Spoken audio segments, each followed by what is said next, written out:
In addition to the specific links you have created for the P73 project, you can also open items from anywhere in your current root directory. Try this.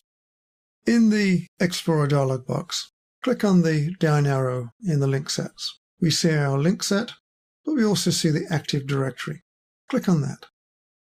Now, the Active Directory in my case is the level 2 path in which I'm working.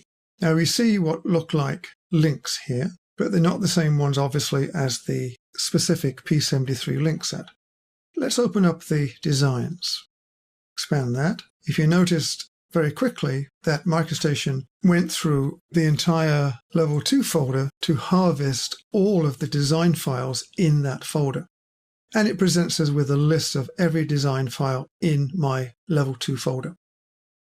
And of course, it's quite a long list. Now, I can open any of these files that are displayed. For example, let me go down to my houses 1 and 2 file in the module 6 that we looked at much earlier, and I'll expand that. And in the saved view folder, I can see house 1, house 2, and an untitled one. Let's double click on house 1. This opens up that saved view of the house number 1. So this is obviously very, very useful and a very fast method of opening files outside of the link set itself. Try that yourself with your own root folders and see what results you get. And of course, having opened this particular file, if I click on the File tab, then I see the various items which are in place in this particular file.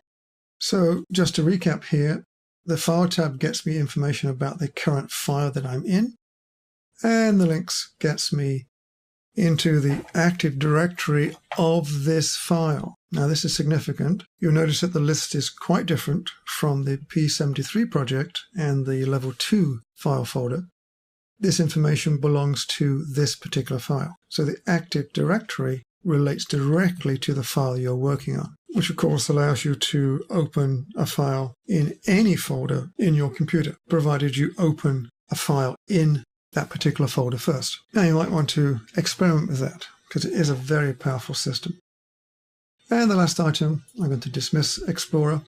I'm going to look at the Models dialog box, but first, I'm going to go back to my DesignLib file.